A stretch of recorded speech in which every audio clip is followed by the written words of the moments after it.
नमस्कार दोस्तों। आज के इस बेहद खास और डिटेल्ड एनालिसिस में हम समकालीन भारत के कुछ सबसे अहम और ज्वलंत मुद्दों को डिकोड करने वाले हैं।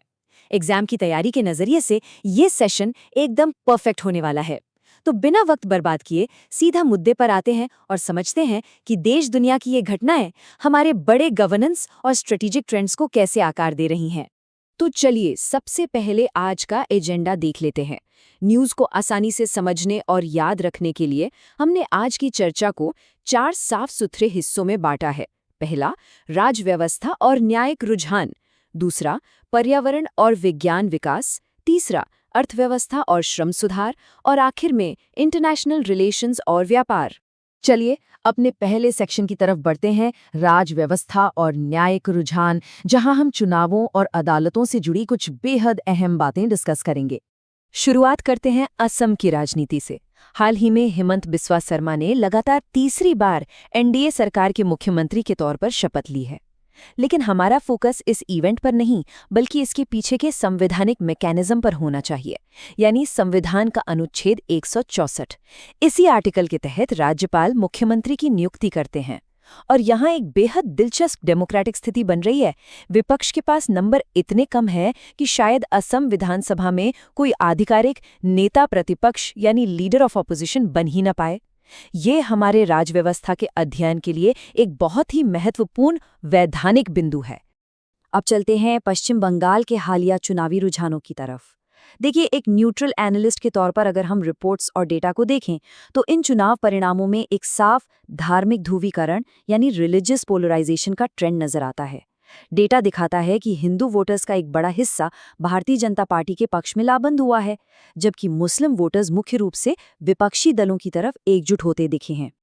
और ये जो चुनावी डेटा है ना, ये मेंस एग्जाम के आंसर राइटिंग के लिए बहुत काम का है। ये रुझान सीधे तौर पर हमारे सिलेबस के बड़े टॉपिक से जुड़ते हैं, जैसे पहचान की राजनीति, वोट बैंक पॉलिटिक्स, लोकतांत्रिक ध्रुवीकरण और हमारी इलेक्टोरल पॉलिटिक्स में धर्मनिरपेक्षता की असल स्थिति। इसे सिर्फ एक राजनीतिक घटना की तरह नहीं, बल्कि भारतीय लोकतंत्र के बदलते स्वरूप के एक गंभीर केस स्टडी की तरह देखना चाहिए। अब अदालत के गलियारों से आए एक बेहद तीखी और जरूरी टिप्पणी पर गौर करते हैं। पैसा इंटरेस्ट लिटिगेशन।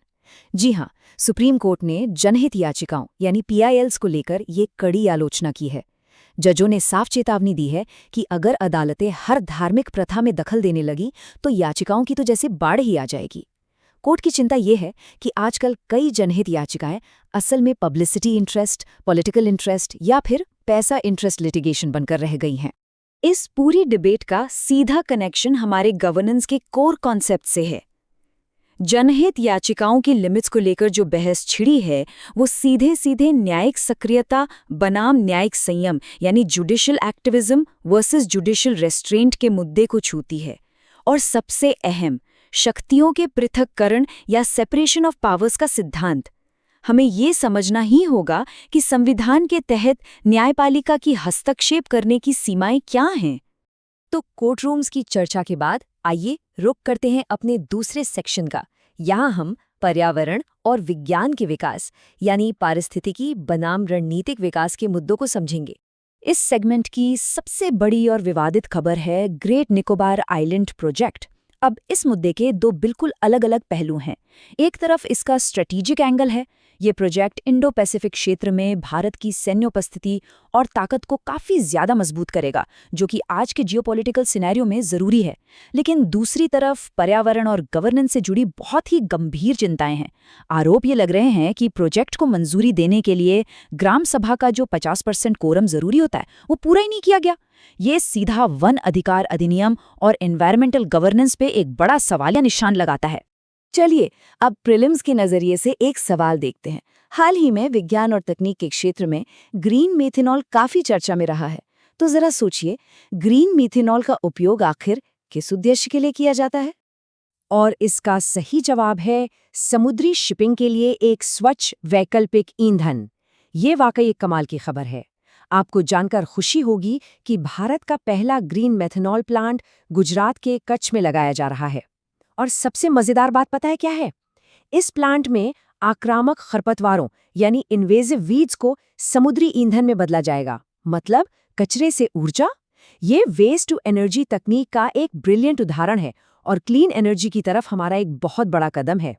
पर्यावरण की बात हो ही रही है तो डिजास्टर मैनेजमेंट से जुड़ा एक बहुत ही क्रूशियल अपडेट भी देख लेते हैं। IMD यानी भारत मौसम विज्ञान विभाग ने उत्तराखंड में भारी बारिश के लिए ऑरेंज अलर्ट जारी किया है। इसका सीधा असर चारधाम यात्रा और पूरे क्षेत्र की इकोलॉजी पर पड़ना तय है, इसलिए इस सिचुएशन को मॉनिटर करना बेहद जरूरी है। चलिए अब देश के फाइनेंशियल इंजन और वर्कफोर्स की बात करते हैं। हमारा तीसरा सेक्शन है अर्थव्यवस्था और श्रम सुधार, राजस्व और अधिकार। अब स्क्रीन पर दिख रहे इस विशाल आंकड़े पर गौर कीजिए, 2.43 लाख करोड़ रुपए। जरा सोचिए, ये कोई छोटा मोटा अमाउंट नहीं है। ये अप्रैल 2026 का भारत का रिकॉर्ड तोड़ GST कलेक्शन है। ये एक सिंगल नंबर हमें भारतीय अर्थव्यवस्था के विशाल आकार और उसकी टैक्स वसूली की क्षमता का शानदार अंदाजा देने के लिए काफी है। लेकिन रुकिए, इस बम्पर कलेक्शन के पीछे की असली कहानी क्या है? जैसा कि हमें पता है, GST को 2017 में 101st संविधान संशोधन के जरिए लाया गया था। अब ये रिकॉर्ड कलेक्शन हमें बताता है कि हमारे इंपोर्ट्स यानी आयात बहुत मजबूती से बढ़ रहे हैं। लेकिन अगर हम गहराई से विश्लेषण करें तो एक चिंताजनक बात भी सामने आती है। ये हाई टैक्स कलेक्शन तुलनात्मक रूप से हमारी धीमी घरेलू मांग यानी डोमेस्टिक डिमांड की सुस्त ग्रोथ को भी छुपा रहा है। मतलब बाहर से सामान तो आ रहा है, लेकिन देश के भीतर डिमांड उतनी तेजी से नहीं बढ़ रही है। अब बात करते हैं उन लोगों की जो इस इकोनॉमी को असल में चला रहे हैं, खासकर गिग वर्कर्स। आसान शब्दों में कहें तो गिग वर्कर्स वो लोग हैं जो स्विगी, जोमैटो, उबर और रैपिडो जैसी प्लेटफॉर्म इकोनॉमी वाली कंपनियों के लिए काम करते हैं। आज के समय में ये हमारे इनफॉर्मल सेक्टर का एक बहुत बड़ा और तेजी से बढ़ता हुआ हिस्सा बन चुका है। और इसी कॉन्टेक्स्ट में कर्नाटक सरकार की एक नई पहल एक बेहतरीन उदाहरण बनकर सामने आई है। उन्होंने गिग वर्कर्स के लिए एक खास डिजिटल शिकायत पोर्टल शुरू किया है। मेंस एग्जाम के नजरिए से देखें तो ये कर्नाटक का मॉडल एक बहुत ही शानदार केस स्टडी है। ये दिखाता है कि तेजी से बढ़ती इनफॉर्मल प्लेटफॉर्म इकोनॉमी में डिजिटल लेबर राइट्स और सोशल सिक्योरिटी की कितनी सख्त जरूरत है। अब रुख करते हैं अपने आखिरी सेक्शन का, जहां हम भारत के ग्लोबल फुटप्रिंट की बात करेंगे, इंटरनेशनल रिलेशंस और व्यापार। तो यहाँ सबसे अहम पॉइंट ये है कि पश्चिम एशिया की भू राजनीति कैसे सीधे तौर पर भारत को इम्पैक्ट करती है। ईरान में जो सीज फायर या युद्ध विराम है वो अभी भी एक बहुत ही नाजुक मोड़ पर है और इसी वजह से हॉर्मुज जलडमरू मध्य यानी स्ट्रेट ऑफ हॉर्मुज पर पूरी दुनिया की नजरें टिकी हैं। ग्लोबल ऑयल ट्रेड का एक बहुत बड़ा हिस्सा इसी संकरे से रास्ते से होकर गुजरता है। जाहिर है इस क्षेत्र में कोई भी हलचल सीधे तौर पर भारत की ऊर्जा सुरक्षा और हमारे तेल आयात को प्रभावित करेगी। एनर्जी सिक्योरिटी से आगे बढ़ते हुए अब बात करते हैं ट्रेड पार्टनरशिप्स की। हाल ही में भारत ने न्यूजीलैंड के साथ एक फ्री ट्रेड एग्रीमेंट FTA संपन्न किया है।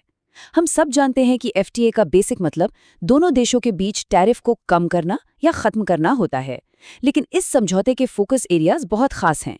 ये सिर्फ टैक्स कम करने तक सीमित नहीं है, बल्कि ये हमारी रणनीतिक व्यापार भागीदारी को मजबूत करने, सप्लाई चेन को डाइवर्सिफाई करने और इंडो पैसिफिक क्षेत्र में हमारे आर्थिक जुड़ाव को और गहरा करने की एक बहुत ही सोची समझी रणनीति है।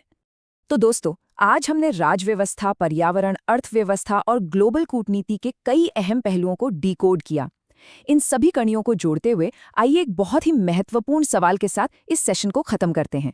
जरा सोचिए, जैसे जैसे भारत ग्लोबल लेवल पर अपने ट्रेड को डाइवर्सिफाई कर रहा है और साथ ही देश के अंदर की आर्थिक और पर्यावरणीय चुनौतियों को बैलेंस कर रहा है, ये आधुनिक गवर्नेंस स्ट्रैटेजीज 2030 तक वर्ल्ड स्टेज पर भारत के रोल को किस तरह से रीडिफाइन करेंगी? ये एक ऐसा सवाल है जिस पर गहराई से विचार किया जाना चाहिए। आज के इस एनालिसिस में हमारे साथ जुड़ने के लिए बहुत बहुत शुक्रिया। सीखते रहें और जिज्ञासु बने रहें।